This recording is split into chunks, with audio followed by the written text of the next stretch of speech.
Hi, I'm Daniel, and Smallfoot is an animated film released in 2018, which is quite recent, being less than 4 years old.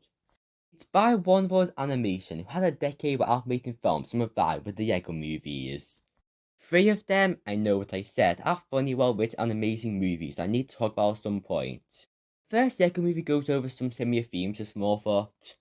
Franchise then ended and they tried Hanna-Barbera movies, which weren't liked and the studio has nowhere to go. Guaranteed there's no announced upcoming movies. Honestly, Tom and Jerry was fine and way better than most similar movies in that style. Aside from that, they made two original films.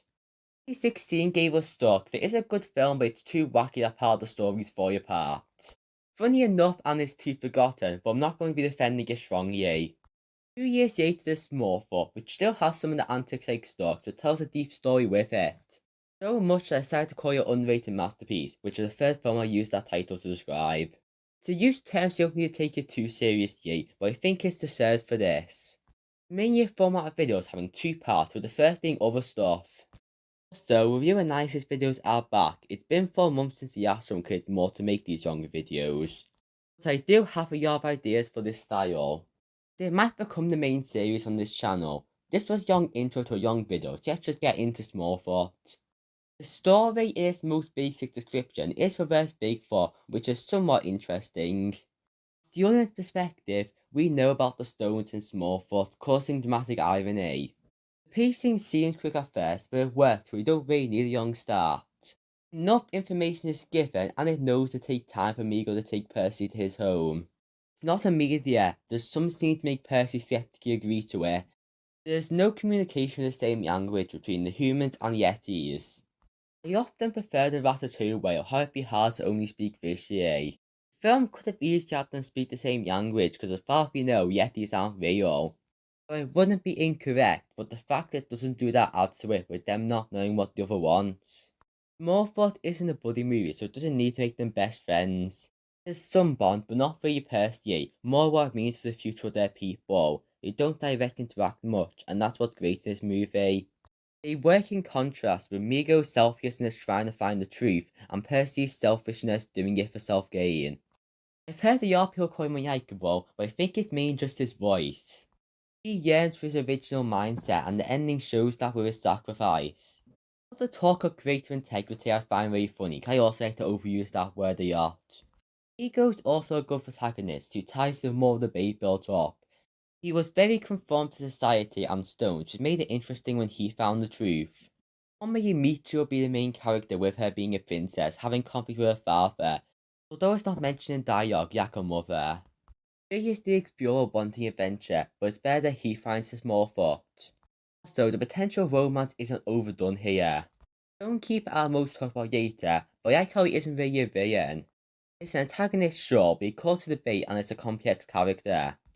The character I don't like is the Stonekeeper's son, Thorpe.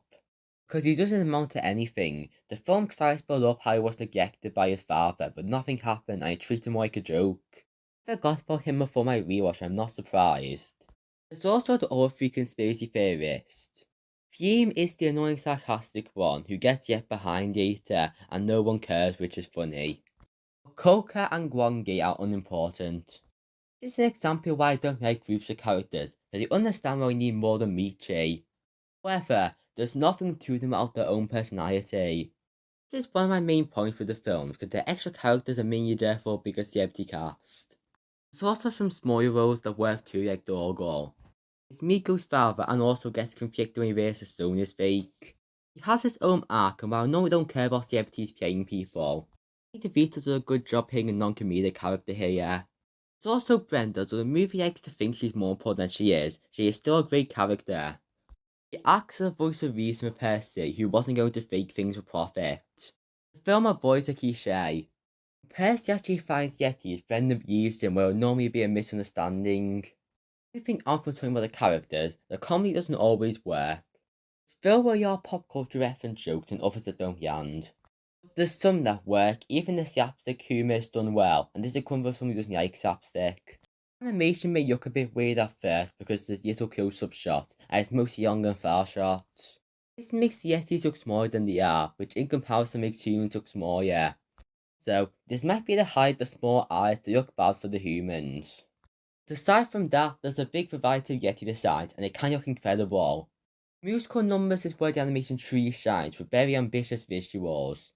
That may be the first song Perfection, which has simpler visuals. Perfection isn't the best song, but it still has your upbeat energy to it. It's like Belle from Beauty and the Beast for being an opening song about the town, but minus the passive aggressiveness. Songs from Smallfoot are way better in context of the movie, but they're also good to great on their own. Wonderful Life on the surface is a beyond inspirational song made to be separate from the movie. It sounds good, is connected to the film's messages, and there's pretty and symbolic animation to it.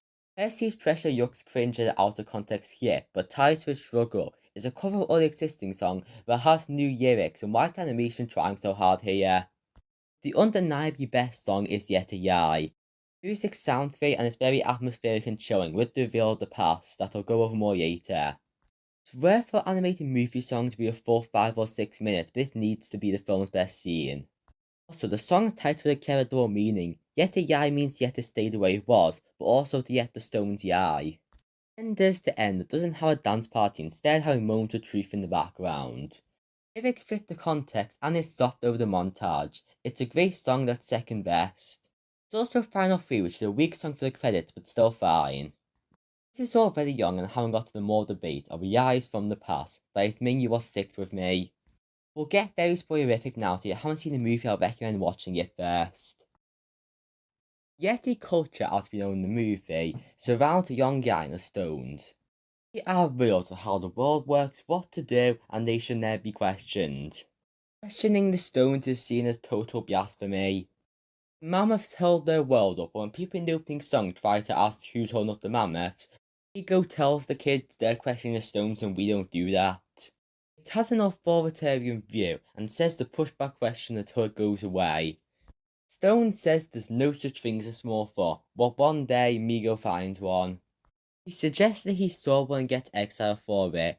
He was very conformed and says all about the system when he gets banished for seeing something. This completely stopping thought and freedoms. The conspiracy theorists tell him that more of the stones could be fake, but Migo still sees that destroying their whole belief system.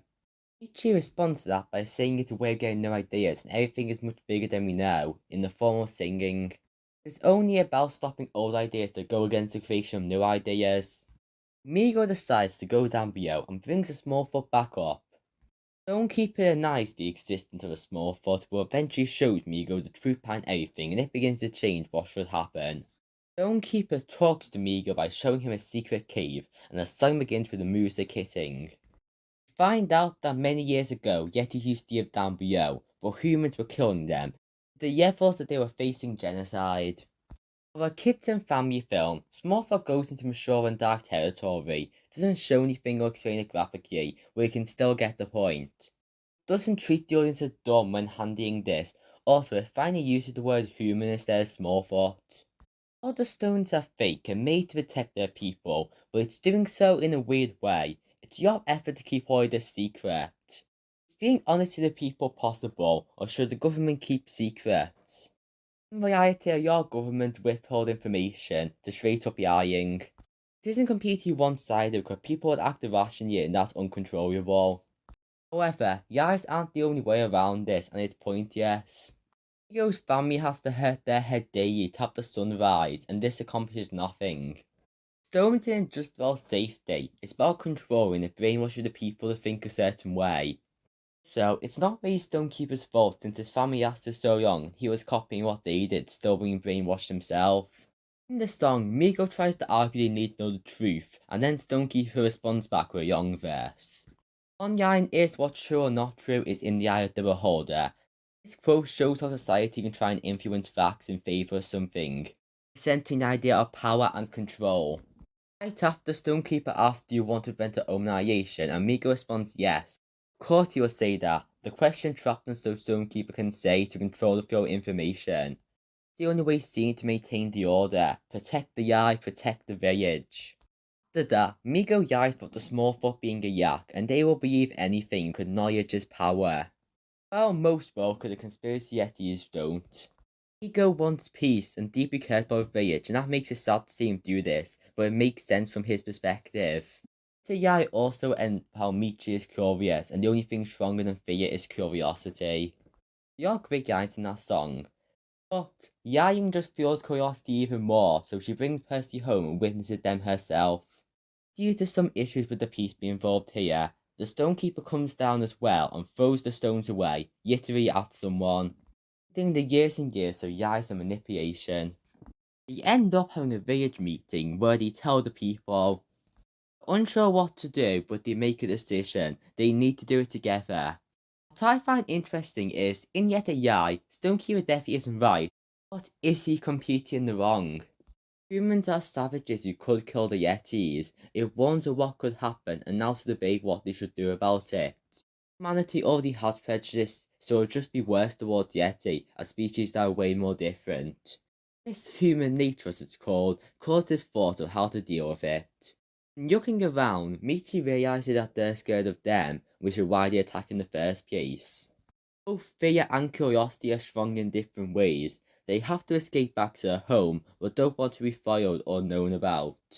But Percy helped her survive by pretending he faked the whole thing, and by doing so he got arrested. He sacrificed himself to save them, and it showed how humans can be done. How's that for integrity? It proved that the Yeti should take a risk. Staying there won't change anything, and might make another situation happen in the future. So it's time to do something drastic, something new. Okay, if it's ever gonna change, we gotta come together, me and you. In a moment of truth, the end looked hopeful for them coming together, but it's still unsure. I wouldn't want a Smallfoot sequel, because I think that would go against the whole business with this choice. Did it work, or were humans too hateful? No matter what the outcome is, it was worth it, but they need to think about it first. Create a very beautiful ending to this film. Touch on tough and heavy ideas like secrets and past genocide, but it's still in an easy consumable way for family audiences. Yup, this movie is underrated. There's a large cast here playing roles, some definitely better than others, but still it got forgotten. Fake kids could buy the posters and some clips say Yuck Child isn't dumb, however, it has meaning that makes it a masterpiece of a film. Conclusion, when Smallfoot first came out I didn't see it. I think I wanted to, both The Grinch and Robert the Internet were out a month later. 2018 are y'all just good animated films. I only saw in 2020 and impressed with being underrated. It has good songs and the story direction give things to think about. Started a line of 3 animated Big Fun movies across a year and it's probably the best. It is definitely better than Abominable, and while Missing Yuki also underrated, I have to choose this over it. This was way younger than I expected. This was a grand review and nicest return. I've got another young one in 2 weeks, and I went the whole bill without referencing it, so I need to put it here. And Zendaya is Michi.